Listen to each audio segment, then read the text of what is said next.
leiturinha, porque eu estou muito leitor nos últimos dias. Essa leiturinha foi dada pra mim pelo Samuel. E a gente tava trocando mal papo da hora. Ele falou: eu descobri isso, li isso, me interessei sobre isso num texto. E aí ele, tirou o texto assim, me deu. Aí, vamos lá.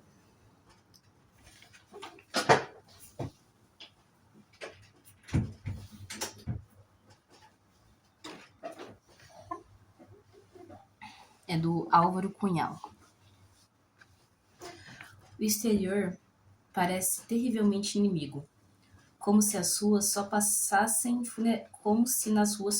funerais, como se nos roubassem a família, os amigos e quedássemos sós e desamparados.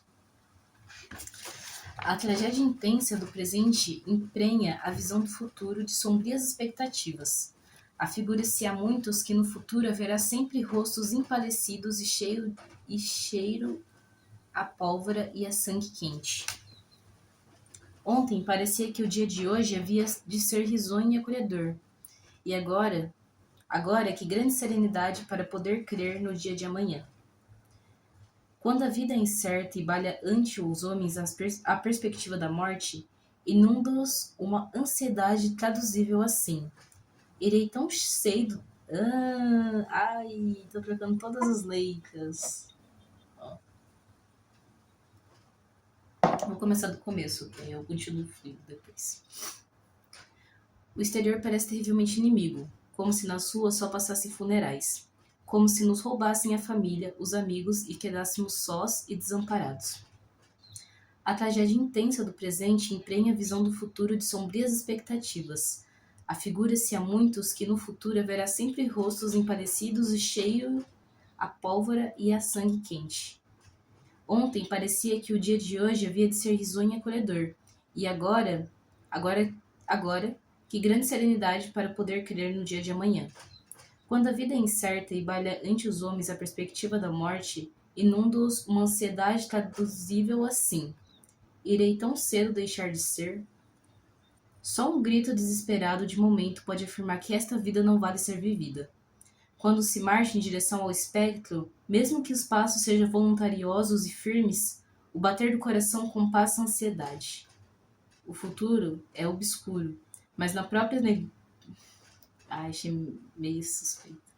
É obscuro, mas a própria incerteza não há ausência de luz. Não fica bom se eu adapto. Enfim. Por isso, ante os perigos, a expectativa traduz-se: irei tão cedo deixar de ser? E quanto mais desalentadora é a visão do mundo que fica, quanto mais fundo é o remorso de pouco se ter feito para deixar aos filhos mais valiosa herança, mais dura e brutal aparece a visão de morte. A admissão da estabilidade de um mundo a que se não podem mostrar os corações força a lançar rápido e iluminado olhar ao tempo em que se esperou, em que os horas desalentados ainda tinham fé no que hoje não é presente e então parecia vir a ser futuro. Uma derrota profunda e dolorida leva muitos a pensar que haverá sempre e só derrotas. Ver morrer os outros vencidos, talvez também morrer vencido. No vasto mundo, muitas vezes se apagam vidas, ao procurarem derrubar velhos e endurecidos troncos. E há sempre quem represente o papel de irmão desalentado. Para que viver? Coisas que sempre foram e hão de ser. O homem vive encadeado a leis irresistíveis. Inúteis os sacrifícios dos que procuram modificar os seus ditames. Como se os homens não pudessem construir a sua própria história. Como se as leis da evolução da sociedade não reservassem lugar à vontade humana. Horas de dor, de sofrimento, de tragédia. Horas em que a expectativa da morte balha com insistência ante os olhos. Então o homem sente necessidade de justificar a sua própria existência. Há de dar uma resposta às perguntas: que andei e que ando por cá a fazer? Que tenho feito pelos outros e pela história? O homem teme deixar de ser na terra. Um sono sem despertar choca violentamente contra a estrutural vontade de viver. O ser recusa a aceitar o próprio desaparecimento. O apagamento total e sem apelo é incompatível com a existência atual. Por isso, aqueles que acreditaram e não creem afastam-se, renunciam. Por isso, também há homens que protegem, não, que protetam, que projetam a sua existência para além da morte. Ou uma alma que voe para rumo extraterreno, ou um ser que se desintegra para subsistir integrado em novos seres. Qualquer coisa que justifique o caminho percorrido entre o nascimento e a morte. Sonhe-se para fora da terra com uma vida que nessa se não tem, ou sonha-se com o que fica. A morte é elemento essencial da vida, mas isso não basta para que se aceite sem mágoa. É que a pergunta, deixarei de ser hoje, amanhã, intensifica e aproxima um grande problema de consciência. O que andei por cá fazendo, que fica na terra, na minha passagem por sobre ela? Não satisfaz uma vida além do túmulo, mesmo que a imaginação empreste à alma asas imateriais. É esta terra de onde brotou o pão que manteve o corpo e a água que matou a sede. Esta terra de onde tudo, mesmo pouco, nos veio e para onde iremos. E é esta humanidade a que pertencemos, este grande coletivo que nos liga o sangue, o amor, o ódio e a interdependência. É esta terra e esta humanidade que nos exigem uma explicação. Assim, o problema da morte é o problema da vida.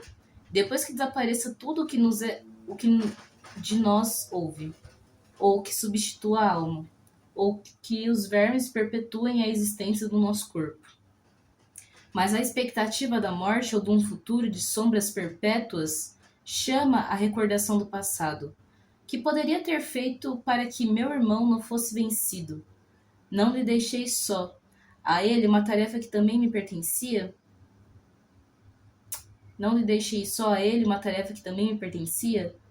E ainda, que foi feito de toda essa energia despendida em vida e tão sofregamente sugado?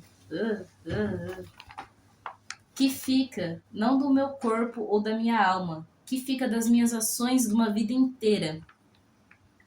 E a perpetuidade de nossa vida, a resistência contra um breve deixar de ser, deixa-se neste ponto vital, a justificação e perpetuidade das próprias ações, do que se fez no caminho percorrido entre o nascimento e a morte. Haverá espetáculo mais doloroso que o velho que olha atentamente o passado, medindo cada passo, avaliando o efeito de cada gesto e, por fim, tem um grito de desalento, remorso e desespero. Uma vida inútil? Haverá a constatação mais angustiosa que a própria inutilidade? Não será precisamente essa constatação que as mais das vezes leva ao desejo de não ser? A inutilidade da vida é a afirmação de que nada fica das ações praticadas, de que se gastou a queimar tempo. De que se gastou o tempo a queimar tempo.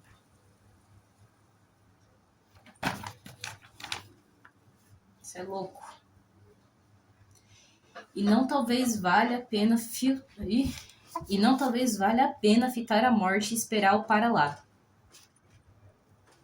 A não ser que se olhe em frente, mesmo que o limite se escorregue num amanhã irrefutável. E se marque uma finalidade à vida. Quando a